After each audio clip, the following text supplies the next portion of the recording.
Hello and thanks for joining us on Chicago Tonight. I'm Joanna Hernandez. Brandis Freeman has the evening off. Here's what we're looking at. Calls for a full-scale review of the Chicago Police Department's use of force. Chicago's Cinco de Mayo Parade is canceled for a second straight year. An organizer joins us to discuss the decision and the ongoing impact of immigration enforcement. The city's recycling rate has been stuck below 10% since 2016. We explain the history of recycling in Chicago. Do you know who I am? An evil child kidnapper. And we revisit our conversation with Stranger Things star Jake Connelly. First off tonight, 2 Chicagoans testified before members of Congress today. Marimar Martinez was shot 5 times by a Border Patrol agent in Brighton Park last fall after federal agents collided with her vehicle. Reverend David Black also testified before the Homeland Security Committee. He spoke about how ICE agents fired pepper balls at him as he prayed outside an ICE facility in Broadview. What was done to me is only a reflection of what is being done to people in my community who have no pulpit and no platform. On a daily basis, I witness the fear and the suffering of those who are being targeted by this violent campaign. This is not a performance. This is our lives, and we're going through it. We're traumatized, and we want accountability. We want change and transparency. That's it. An International Workers' Day is next week, and members of the Illinois Coalition for Immigrant and Refugee Rights are calling on organizations to join a citywide rally. At a news conference today, the coalition and other groups outlined plans for a May Day event. It's a holiday highlighting workers' rights in the history of labor organizing. Organizers say immigration will also be a central focus, citing the impact of Midway Blitz and emphasizing the role immigrants play in the workforce. Is calling on everyone who banded together in the past year against attacks on our communities to join ICER's immigrant rights contingent on May 1st. May Day calls on all of us to stand together for fair wages, safe workplaces, and dignity for every single worker, regardless of where they were born. The rally is set for noon at Park 578, about a mile from Union Park. And a new class of first responders is making its mark one paw at a time. The 4-legged teams and their handlers are now certified as therapy canine units through Cook County Sheriff Thomas Dart's Tales of Redemption program. Launched in 2018, the initiative pairs at-risk dogs with detainees for retraining and adoption. Now, some of the dogs are being trained as crisis response therapy animals and sent to police departments across Illinois.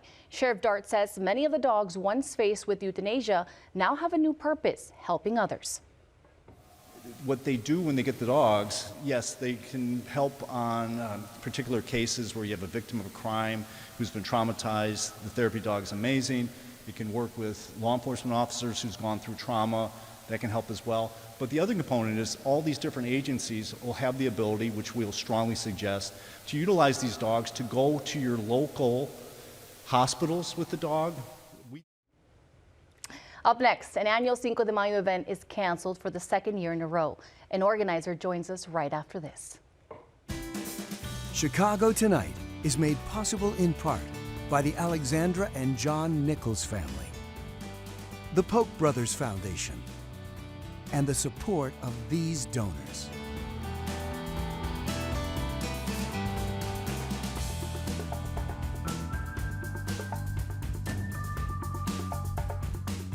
A significant increase in the number of times Chicago police use force against residents since 2022 merits a full-scale review. That's according to the Office of Illinois Attorney General Kwame Raoul. Our Heather Sharon joins us now with more. Now, Heather, this isn't the first time Attorney General sounded the alarm about the number of times Chicago police officers are using force against members of the public. Why are they? What's the concern here?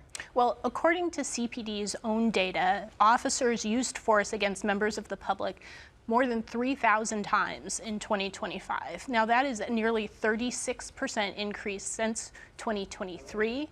The Attorney General's office is especially concerned about increases in the uses of force against youth and the increase in the amount of the highest level of force against members of the public. Now, back in November, the Attorney General's office first sounded the alarm about this increase, saying that it threatened the entire consent decree reform push, which of course started more than 7 years ago. And Heather, what does the Attorney General office say should happen now? Well, they say a full-scale review would look at specific representative samples where officers used force against members of the public to determine, was that force reasonable? Was it necessary? Did officers follow CPD policy and try to de-escalate the situation before a use of force was necessary? They say that will allow them to figure out what, if anything, needs to be changed in policy, or maybe that officers need to be retrained. And how did the Chicago Police Department Superintendent Larry Connelly respond to the Attorney General's demands? He pushed back. The city's top cop said that he was concerned such a review would not take into the account of the totality of these circumstances. And he said officers are human, they make mistakes, and that he says the department is prepared to hold them accountable for mistakes, but he does not want these incidents to be taken out of context. Now, Superintendent Snelling can't stop this review under the terms of the federal court order, but it's clear that there is a distinct disagreement on why officers and if officers are using force more often. The top cop says it's because officers are simply doing a better job of reporting it to authorities. And now the latest report on CPD's efforts to comply with the consent decree is out. What did they find? Well, the CPD is now in full compliance with 25% of the consent decree. Now, this agreement overall is designed to stop officers from routinely violating the civil rights of Black and Latino Chicagoans. It first went into effect in March 2019. It tells you there's still a long way to go before we reach that 100% mark. Well, thank you, Heather, for breaking that down for us. Thanks, Joanna. And you can read Heather's full story on our website. It's all at WTTW.com/news. WTTW News coverage of policing and police reform is supported by the Joyce Foundation.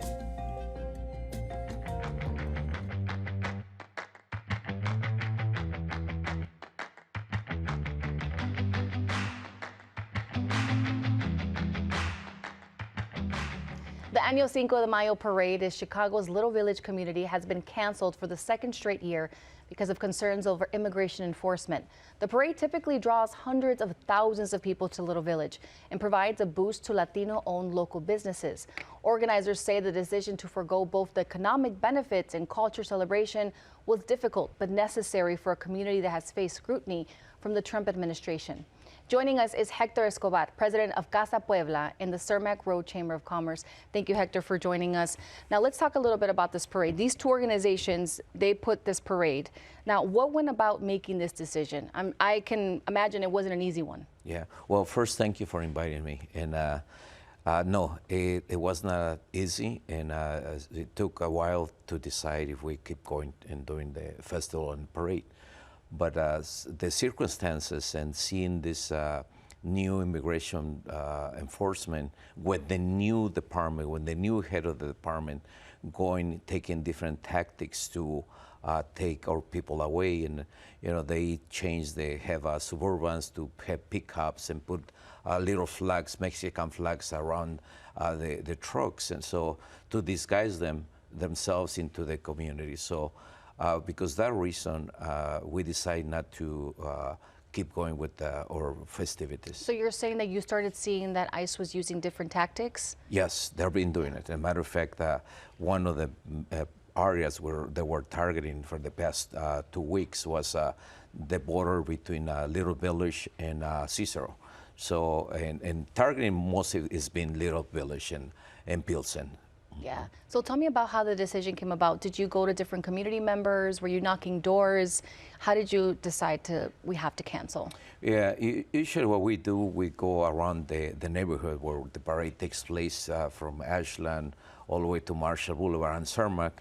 And around the neighborhood, we ask them, well, what do you feel about the parade? And say, well, that's beautiful, but I don't think I want to attend.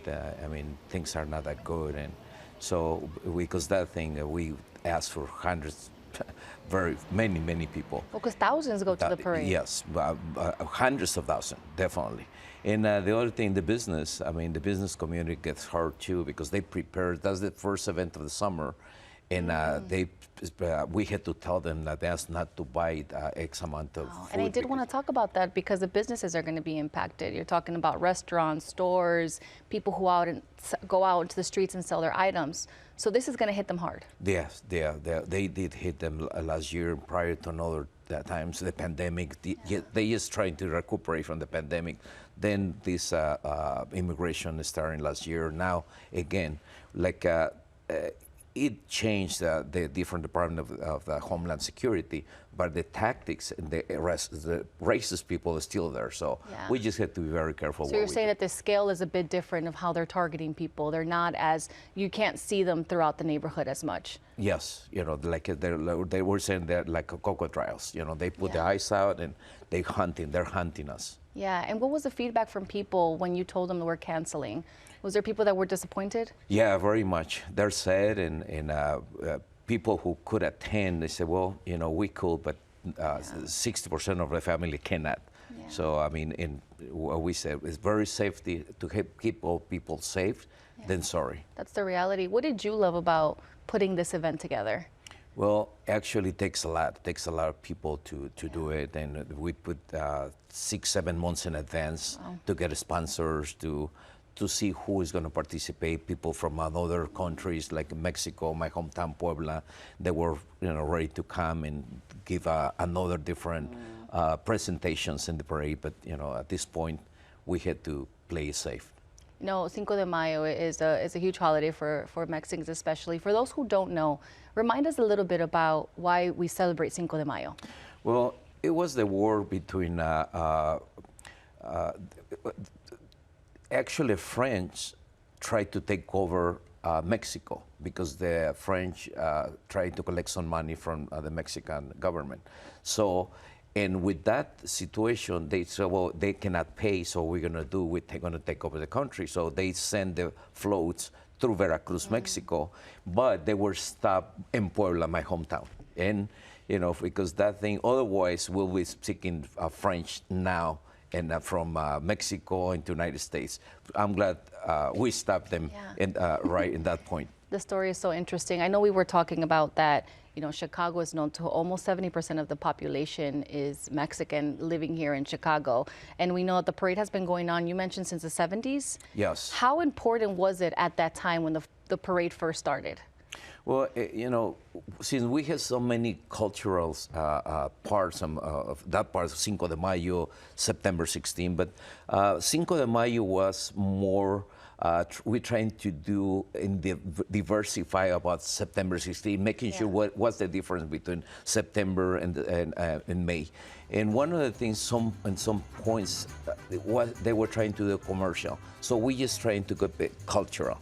Just focus in helping the community and have our tamales, tacos, vendors, and have a real enjoyment with our family. Of course. Yes. It's something where everyone can come together. Is it a bit sad or disappointing for you to know that you can't have this event, this parade?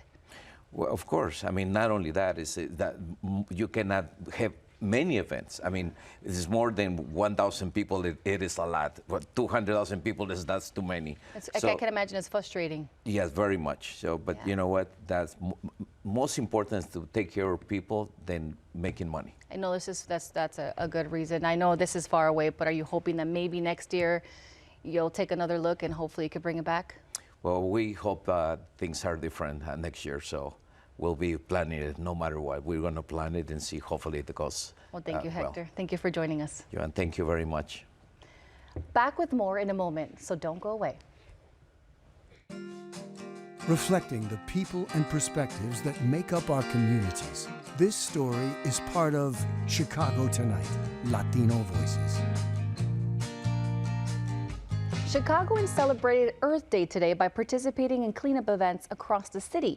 One area where Chicago has historically struggled in terms of waste management has been its recycling rate. Tonight, we explain the city's tortured relationship with the process. Here's Patty Wetley with more.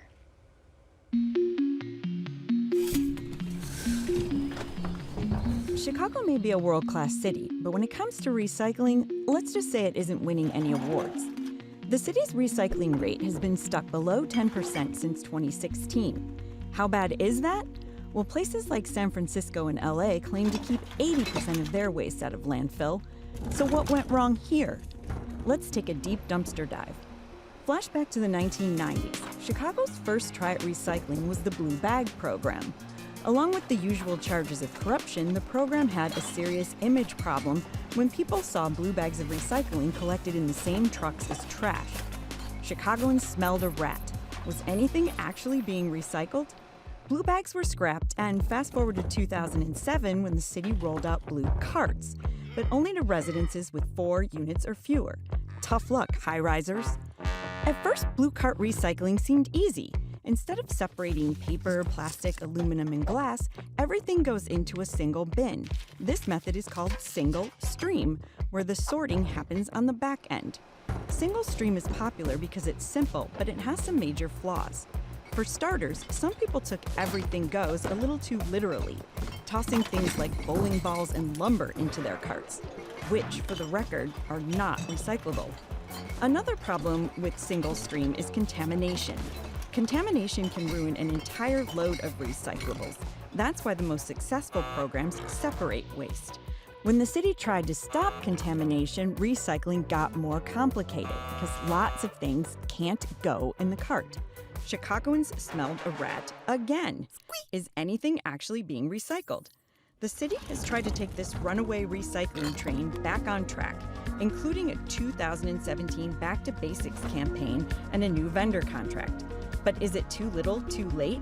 The market for recyclables has plummeted, and the future of waste management is looking more and more like composting. Maybe this time Chicago will get it right.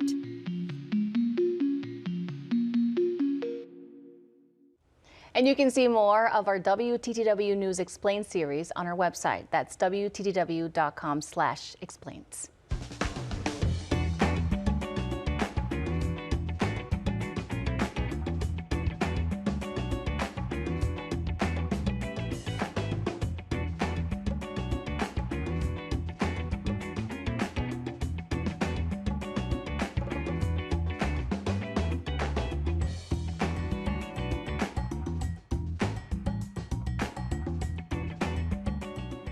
An animated spin-off of Stranger Things premieres at Netflix tomorrow. The series is called Stranger Things Tales from '85, and it takes place between season 2 and 3 of the original series, which wrapped up late last year. We recently spoke with one of the breakout stars from the final season, who is also a Chicago native. Here's Nick Blumberg with another look at that conversation. It may be hard to believe, but the phenomenon that is Stranger Things premiered a decade ago. The epic saga just came to a close after 5 seasons. The most recent 5th season introduced us to a new character who quickly became a fan favorite. Derek Turnbow, affectionately known as Delightful Derek, and less affectionately known by a nickname we won't repeat here. As you continue breathing, I want you to picture yourself on a beach. The water is blue, blue as a smurf. You listen to it lap the sandy shore, like a dog slurping from his bowl.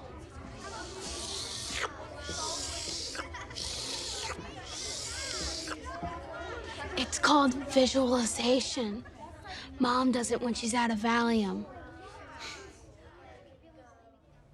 The actor that plays Derek, the comic relief turned protagonist, is Chicago area native Jake Connelly, and he joins us now. Thanks for being here. We appreciate it. Thank you so much for having me. It's an honor to be here. I've always been a lifelong WTTW fan. Thank you. We would have booked you anyway, but we appreciate that.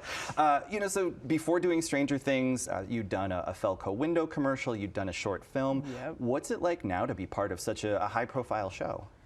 I really did enjoy being on some smaller productions because that was really just dipping my toes into the water, doing a couple Felco commercials here and there, and that short film was definitely a great way to dabble into the Chicago film industry, which I'm a really huge fan of. But that was a really good way to dabble my toes in, and I really enjoyed that, to be able to help me lead into this bigger, huge project. Yeah, I can imagine it might have been overwhelming to jump into without having something beforehand. For sure, yes. So you were just a few years old. We mentioned Stranger Things was, premiered about a decade ago. Yeah. Were you a fan of the show before you got the role?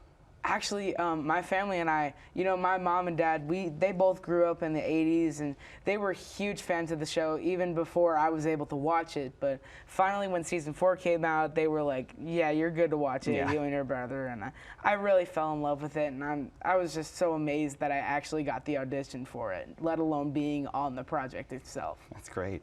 While you were filming season 5, you were around the age that a lot of the original cast was back when they were filming season 1.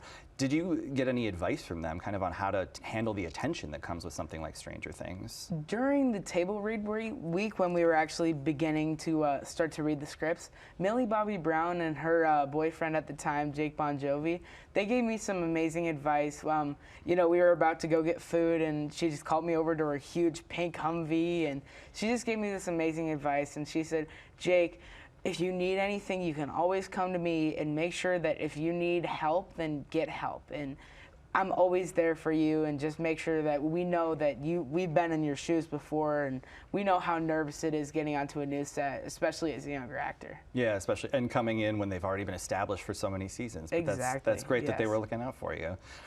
So Derek starts off the season as kind of a bully, but pretty soon he shows there's a lot more to himself than that. Was it fun to play that character, to sort of get to play that turn? I feel like the duality of it was a really fun concept, and I really enjoy acting because I get to see how life is in another person's shoes. But it was actually a very interesting experience to be able to play what was pretty much 2 characters in one. Because Derek is he underwent so much change throughout the entire season, and it was a really fun experience. Yeah. So we were just talking about the 1980s Stranger Things, full of 80s nostalgia, 80s references. Do you have a favorite 80s movie?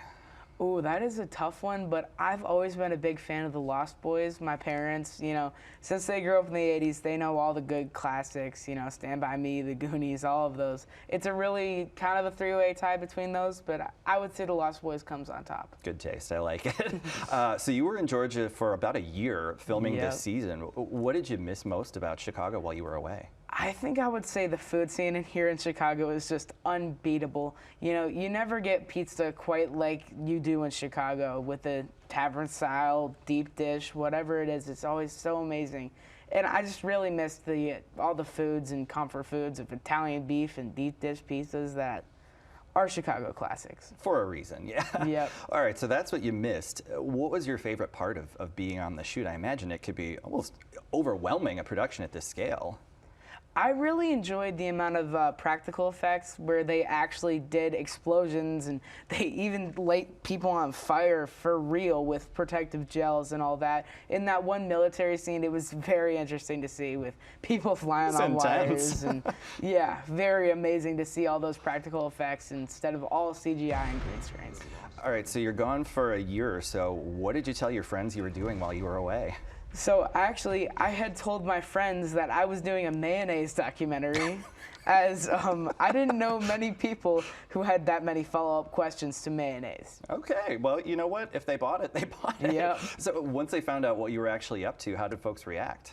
A couple of my friends were kind of disappointed the mayonnaise documentary wasn't coming out. I would like to see it. Yeah, I think everybody, they were just made me feel so supported, and I'm just so glad that I have a strong backbone of my family and friends that really made me feel good about the work that we did, and I'm really glad to have that. Yeah. So I know you play football, baseball, you practice karate. How did you get interested in acting in addition to those? I feel like that with sports, I did the Arlington Cowboys football in Arlington Heights, the Arlington Heights Kids Karate Club. All of that really builds the amount of discipline that you need to be able to be an actor, because it is very tough in some situations, and as long as you're prepared, it's definitely a fun experience, but you got to make sure you have that preparation before you can actually have all the fun of it. Yeah, and it sounds like you got some of that team environment on the set as well. For sure, yeah. Just being in sports and karate definitely helped me build that sense of teamwork that, if teamwork makes the dream work, if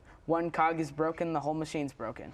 Are you still interested in pursuing acting roles? Are there other things you want to try right now? I'm actually, I'm just signed on to be doing an indie film here in Northern Illinois, which is really exciting because I love supporting the Chicago film industry. You know, that short film that I had done was really great. We filmed here in Chicago, and it premiered at the Gene Siskel Film Center, which that was really exciting to see myself up on the big screen for the first time. But I'm just really looking forward to doing a couple more things in the Chicago area and, you know, just exploring all my opportunities I can find.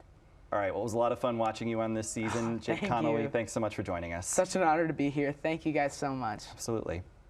And we're back with more right after this.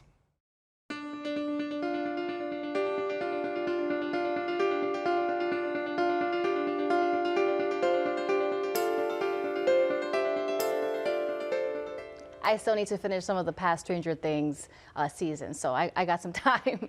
And that's our show for this Wednesday night. Be sure to sign up for our free email newsletter, The Daily Chicago, and an Urban Nature at WTTW.com/newsletter. And join us tomorrow night at 5:30 and 10. Now, Chicago has seen heavy rainfall so far this spring. A look at the impact flooding is having on the region. Now, from all of us here at Chicago Tonight, I'm Joanna Hernandez. Thank you for watching. Stay healthy and safe. Good night.